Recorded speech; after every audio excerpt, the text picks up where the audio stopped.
They called her Unit 927B. She was born in Lab Sector 14, deep inside the clone birthing chambers of the planet Coral 5. The walls were cold, silver, and silent, just like the people who worked there. No one smiled, no one spoke kindly. Everything was numbers, data, results. Unit 927B was different. She had no legs. From the waist down, there was only smooth, skin-like material, soft and incomplete. She wasn't in pain, but she couldn't move like the others. She was placed in a cradle, surrounded by machines, and fed through tubes. The scientists scanned her every week. No functional mobility, one said. Genetic error during limb formation, said another. But the third one, a tall man with a sharp face, gave the final words. Not breeding material in their world. Clones were designed for one reason: to grow, breed, and continue the human expansion. Those who couldn't walk couldn't breed. Those who couldn't breed were marked useless. That's what they stamped on her file. Useless, but even without legs. Unit 927B had eyes that noticed everything. She watched the lights blink on the ceiling. She watched other clones walk by, strong, perfect, chosen. She listened to footsteps, to the clicks of boots. And sometimes, late at night, she hummed quietly to herself, even though no one taught her how. One evening, something strange happened. The lights in the hall blinked twice, then turned red for a second. Security systems froze. The cameras in. Her room blinked and went black. From the shadows, a man stepped in. Not wearing a lab coat, not part of the staff. He moved quickly, quietly, like he'd done this before. He stood over her cradle and looked at her. His eyes were not cold like the others. "You're still awake," he whispered, surprised. She looked at him and blinked. He smiled slightly. "Good. It means your brain is fully developed." He pulled out a scanner and passed it over her body. Green lights blinked fast, and a small beep sounded. "High neural activity," he whispered. Again, but no legs. He didn't seem sad or angry, only curious. "Do you know what they call you?" he asked. Of course, she didn't answer. Clones weren't allowed to speak yet. "They call you useless," he said, "but they're wrong." He reached into his bag and pulled out a small metallic case. Inside were two glowing capsules, red and blue. He injected the red one into her spine just above where her body ended. She gasped. Her body jerked slightly. He held her gently, whispering, "It's okay. It's working." Heat spread through her lower body. Like fire and ice at the same time, something inside her shifted, grew. Tissue began to form. Muscles, skin, nerves, fast and unnatural. Within seconds, the beginning of legs started to take shape. She looked at him in shock, her eyes wide. He nodded slowly. "You were not broken," he said. "You were unfinished." Sirens began to scream outside. The red lights turned solid. The cameras turned back on. "I have to go now," he said, lifting her cradle like it weighed nothing. "You're not safe here anymore." He ran through the halls, dodging guards and automated turrets. She saw flashes of laser lights, heard voices yelling, "Intruder! Intruder!"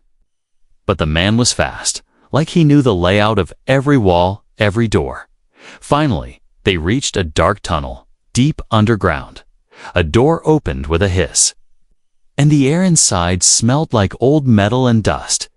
He stepped in, and the door closed behind them. She was shaking now, not from fear, but from something new. Life. Her legs were forming more each second, twitching, growing bones. She moved her toes for the first time. Her toes. The man sat down, breathing hard. "My name is Ryan," he said softly, "and you, little one, are not 927B anymore." He touched her head gently. "You're Alira now." Alira, her name, her first real name. The lights in the tunnel flickered. Somewhere far above, the labs were locking down. The council would send hunters soon, but down in the darkness, a girl who was never meant to walk was beginning to stand. The old tunnels whispered with wind. Pipes rattled, walls dripped, and shadows moved like ghosts. Alira opened her eyes slowly, blinking at the dim yellow light above. She was no longer in the lab. She was lying on something. Soft, warm, not metal, not cold. Her legs, she felt them, not fully formed yet. But they were there. They tingled like electricity. Like they were waking up after a long sleep. She moved her toes again. She smiled. The man, Ryan, sat across the room watching her. He looked tired, his hands stained with oil and old blood, but his eyes were kind. "I didn't think you'd wake up so soon," he said. Alira just stared. She still wasn't sure if this was real or another system simulation. "This is my hideout," Ryan said, standing up. "It's not much, but you're safe here." The room looked like a forgotten lab, broken screens, wires, old machines. But everything buzzed with strange energy, and behind one curtain, strange tools hung from the ceiling, half medical, half alien. Ryan picked up a tablet and began typing. "You were never supposed to be born," he muttered. "Not like that." He turned to her. "They shut down your genetic growth halfway." Alira tilted her head. "You were a failed model to them," Ryan continued. "But to me, you're proof that their system is broken."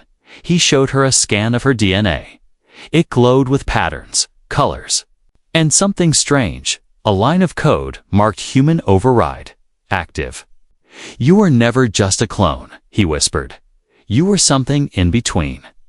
Alira didn't understand most of it, but she felt something deep inside her stir. Something that said, "You are more." The days passed slowly. Each day, her legs grew stronger. She took her first steps wobbly, unsure, but free. Ryan clapped softly. Proud like a father watching his child learn to walk, he taught her how to eat real food, how to speak, how to think. Her voice was soft and uncertain at first, but each word came easier. "Why did you save me?" she asked one night. Ryan paused, looking into the fire of a small heater. "I once believed in the system," he said. "I designed clones just like you. But one day, I made one too smart, too emotional," she cried when we tested her. "They destroyed her right in front of me." His voice cracked. "I couldn't let that happen again." Alira placed a hand on his for the first time in his life. Ryan didn't feel like a mad scientist. He felt human, but peace never lasts long on Coral 5. One morning, a red light blinked on his wall panel. "Incoming signal, unauthorized scan detected." "They found us," Ryan said, jumping up. Pulled Alira close. "We have to move." She nodded. Stronger now, faster. They packed supplies, data drives, tools, and a small cube that glowed faintly, something Ryan never explained. As they ran through lower tunnels, Ryan handed her a small device. "This is a neural mask," he said. "It hides your mind from sensors." She put it on, and the world shimmered slightly, like looking through fog, outside. The world was brutal, acid skies, gray soil, ruined cities. They crossed into Zone 7, a place where no council eyes dared to watch. "Is this where the free people live?" Alira asked. Ryan smiled sadly. "No," he said. "There are no free people. It's only the ones who hide better." They entered an old train station, empty, haunted. While Ryan set up camp, Alira sat quietly, her thoughts spinning. "Am I real?" she asked. Ryan looked up, more real than anyone they ever made. But even as he spoke those words, he noticed something on his scanner. Her DNA, it had changed, slightly, subtly, but enough to trigger his curiosity. She wasn't just healing, she was evolving. Late that night, while Alira slept, Ryan ran deeper tests. Her genetic code was rewriting itself, like it was building something new. He leaned back, eyes wide. This shouldn't be possible," he whispered. He opened a file called Hybrid Theory, Forbidden Research. The data matched. Alira wasn't just a clone. She was the start of something the Council feared. And he, the man who stole her, might have just lit the fire of the future. The sun never rose in Zone 7. Dark clouds covered the sky like old blankets. Smoke drifted through the air from broken buildings and dead machines. But underground, in a forgotten train station, lit by flickering lights, something new was being born. Her name was Alira. She had legs now. She could walk, climb stairs, and even jump a little. But something else had also changed. Her dreams had started. Clones were never supposed to dream. Their minds were clean, programmed, obedient, but every time Alira closed her eyes, she saw flashes, stars, fire, a child laughing, a man screaming. None of it made sense, but it all felt real. One morning, she sat beside an old control panel, staring at her reflection in the cracked glass. "Why do I see things that didn't happen?" she asked. Ryan stood nearby, checking equipment. "You're not supposed to," he said. "That's the point." He walked over and handed her a small, crystal-shaped device. "This holds memory data," he explained, "from another clone." She held it in her hand, but the moment she touched it, her eyes widened. She saw a face, a girl like her, without legs, lying on a metal table, crying. She gasped and dropped the crystal. "That wasn't mine," she whispered. Ryan nodded. "No, it wasn't." He looked at her carefully. "Clones don't absorb memory from others," he said. "But you just did." He opened his old laptop and began scanning her neural signals. Every result broke the laws of genetics. "Your brain isn't just processing thought," he said. "It's growing faster than any human or clone I've ever seen." Alira looked down at her hands. "Then what am I?" she asked. Ryan didn't answer right away. Instead, he turned his screen toward her. It showed a project folder, red-tagged and sealed. Project, Hybrid Genesis, terminated. He pointed to the words below it.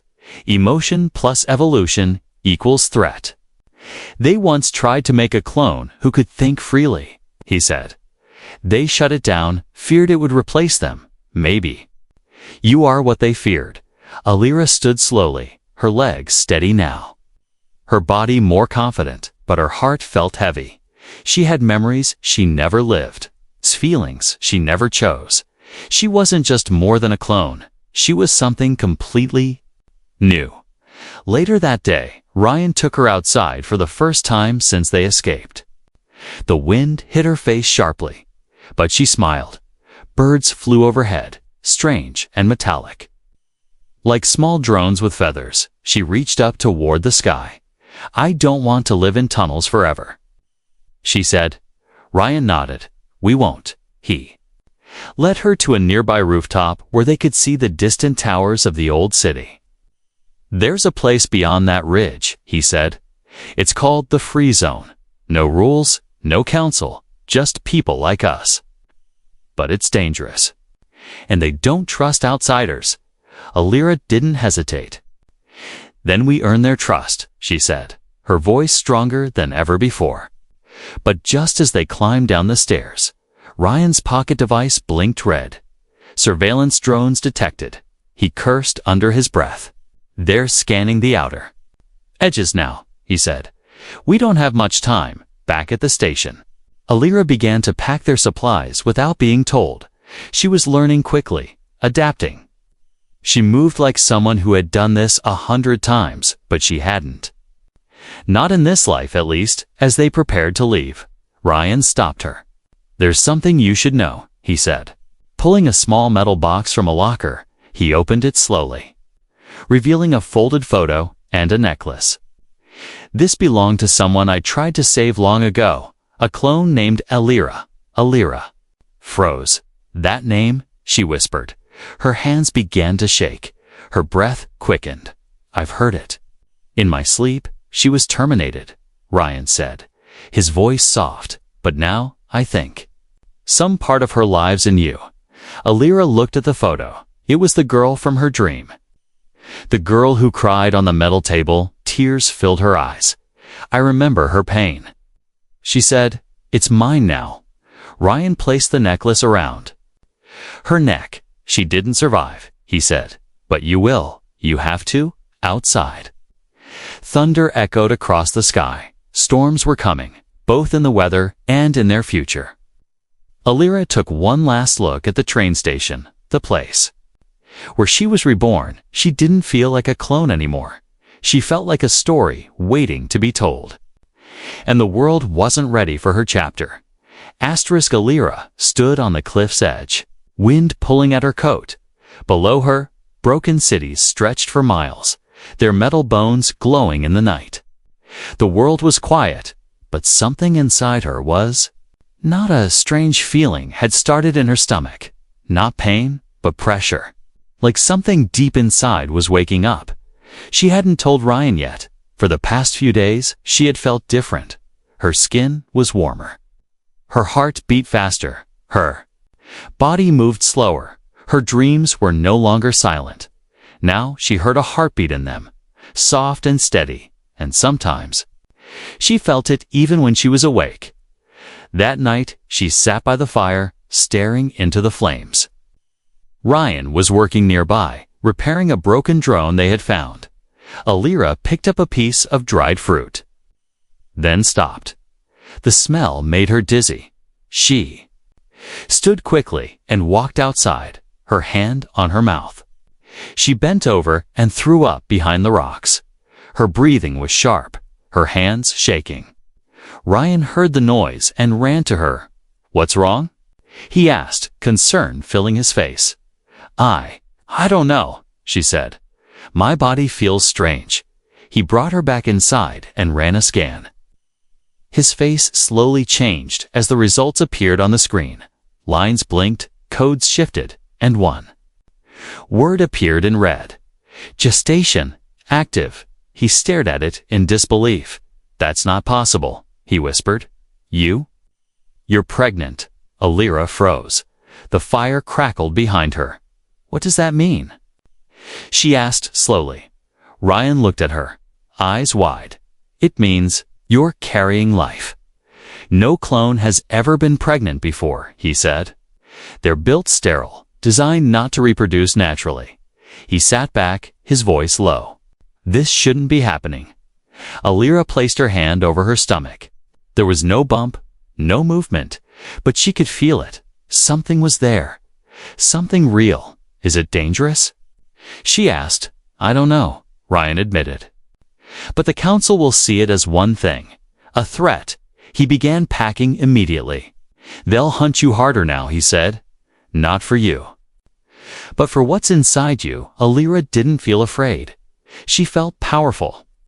Something inside her had chosen to grow. Despite the rules, despite the science, she wasn't just a clone. She was a mother. They traveled through the lower tunnels. That night, the map Ryan carried led them toward the edge of the free zone, a place full of broken machines, scavengers, and silence.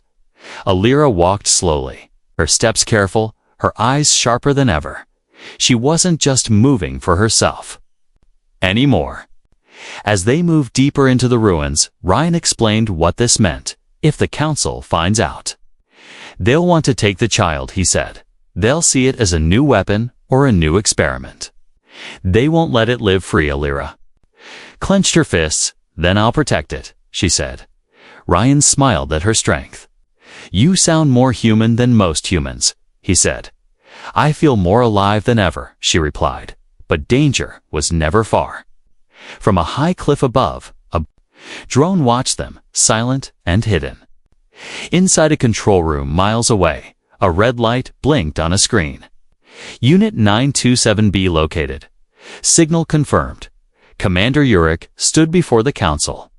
He played the footage of Alira walking, talking, and holding her stomach. "She's developing beyond control," he said. "The prototype is now fertile and carrying." The council was silent for a moment. Then the High Director spoke. "Send the harvest team," he said coldly. "Bring the subject back." dead or alive, and recover the offspring back in the ruins. Ryan set up a small safe house inside. An abandoned clinic, old metal beds, cracked screens, and broken monitors filled the space. Alira sat on one of the beds, staring at the dust above her. "Do you think it will be like me?" she asked. Ryan looked at her gently. "No," he said, "it will be better." He handed her a metal sphere, a scanner that could monitor the child's growth. She pressed it gently to her stomach. A soft light appeared, and a sound filled the room, a tiny heartbeat, strong and steady. She closed her eyes. Smiling, "Hello," she whispered. "My little impossible," that night. Alira dreamed again, but this time she wasn't alone. A small hand reached for hers in the dream. She followed it through stars, through shadows, into a new kind of light.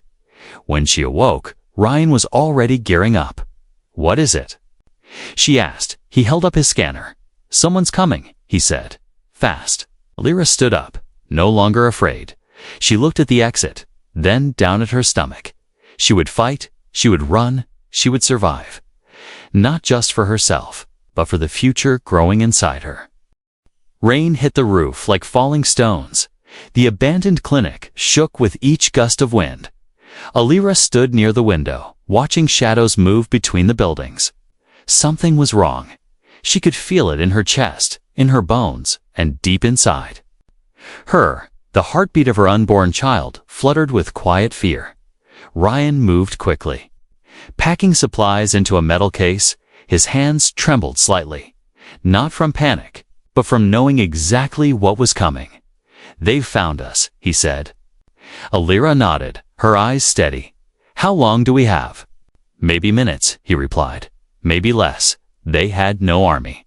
No weapons strong enough to fight the council.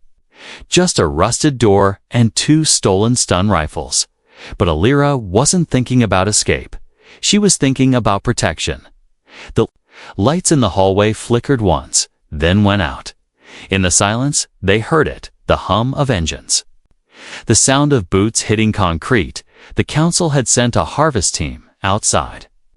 Armored men moved through the darkness like machines. Each wore black suits with red visors.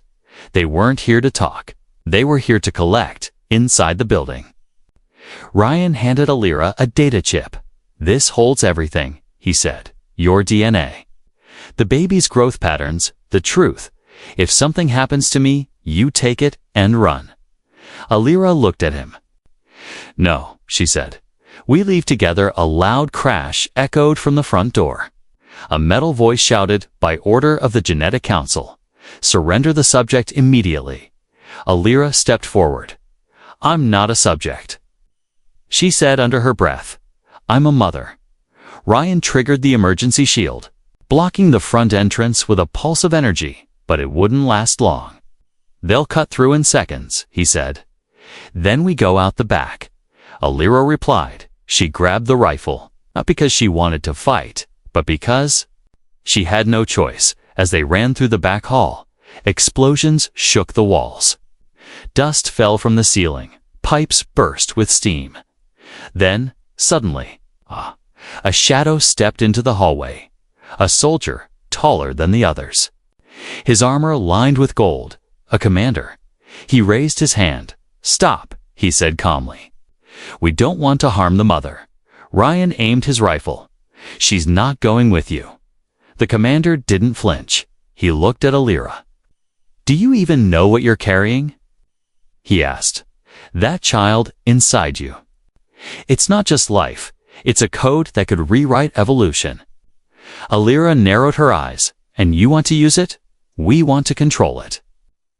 He replied. "Without guidance, it could destroy balance." "Balance," she scoffed. "You've built a system that destroys anything different. I was born broken in your eyes, and now that I've created something new, you're afraid." The commander stepped forward. "We can offer protection, medicine, a future for the child." Alira raised the rifle. "She already has a future," she said. "And it doesn't include you." She fired. A blast of energy hit the wall beside him. Ryan pulled her into a side hallway as alarms blared. The building was collapsing, but the escape tunnel was just ahead. They reached a hidden hatch. Ryan opened it, waving her through.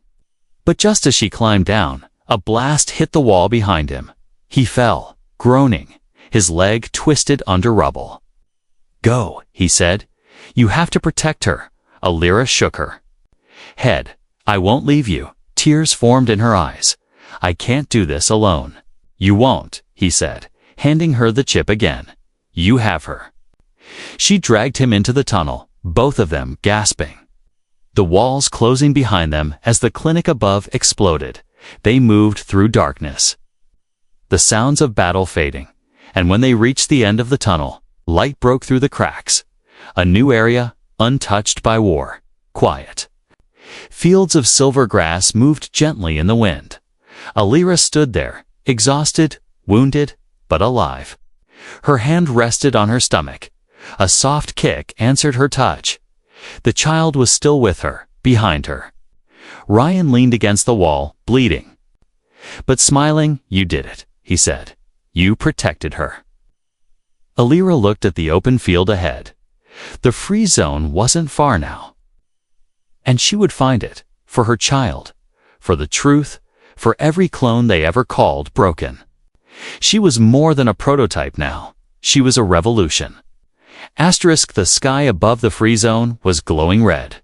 Storm clouds swirled like smoke, and flashes of lightning tore across the horizon. But Alira wasn't looking at the sky. She was holding.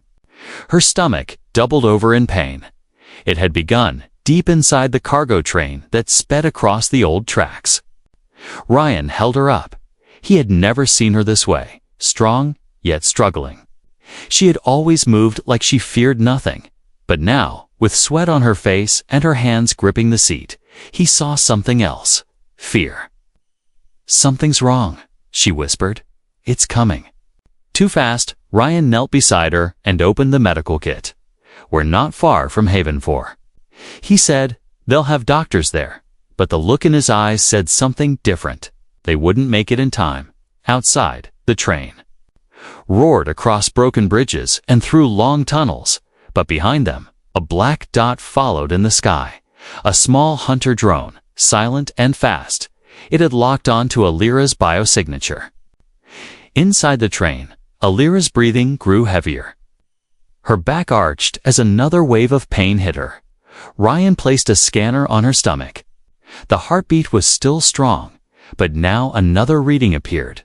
Neural activity detected. Fetal. "That's not normal," he whispered. "Her brain. It's already active." Alira clenched her teeth. "She's not normal," she said. "She's more."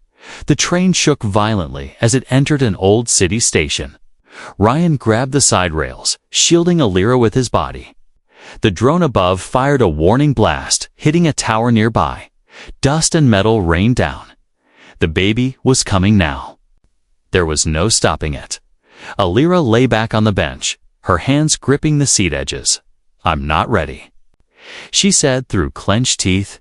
"You are," Ryan replied. "You were born to do this." Suddenly, every screen in the train blinked. Static flashed, then cleared. Words appeared across each display. "Surrender the child." Alira's eyes narrowed. She screamed as her body tightened. A rush of energy burst from her, unseen but powerful. The lights in the train exploded. The doors sealed shut, and then silence. Moments passed like hours. Then came the sound. A cry, soft at first, then louder. Alive, real. Ryan looked down, his hands trembling. Wrapped in Alira's arms was a small girl. Glowing faintly, her skin shimmered like silver under the dim lights. Her eyes were open already, and they were deep green, glowing like a coated star map. "She's perfect," Ryan whispered. Alira stared at her child, tears running down her cheeks. She had never seen beauty like this. Not in machines, not in stars, not even in dreams. But even as the miracle happened, danger returned. The drone above sent A signal and more shadows approached from the mountains. Council teams were on their way. Ryan handed Alira a wrapped cloth and the child. "Go," he said. Alira looked up sharply. "No." He shook his head. "I'll stay and delay them. You need to take her to the free zone." Alira didn't want to leave him, but she saw the truth in his eyes. He was already bleeding. He wouldn't make the run. She kissed his forehead. "Thank you," she whispered, "for giving me legs. For giving me a reason." She jumped from the train and ran, the baby against her chest, her feet hitting the ground like thunder. Behind her, explosions rang out. The sky lit with fire, but she didn't look back. Each step she took felt heavy, but she pushed forward. The child in her arms was silent now, but her eyes glowed softly, and around them machines began to glitch, flickering, freezing, restarting. The child wasn't just a mix of clone and human. She was something new. Something connected to the world in a way no one had seen before. As Alira reached the edge of the free zone, guards pointed rifles at her. But the moment they saw the child's face, the weapons lowered. One of them stepped back, whispering, "She's..." The key Alira fell to her knees, tired and broken, but she smiled. Because her daughter was still breathing and the future had arrived. 10 years had passed. The free zone had changed. Once a broken wasteland of steel and dust, it was now a living city. Children laughed in the streets. Solar panels, powered homes, and gardens grew on rooftops. But deep in the central tower, behind glass walls and quiet sensors, one girl sat still. Her name was Kale, daughter of Alira, child of the impossible. She was only 10.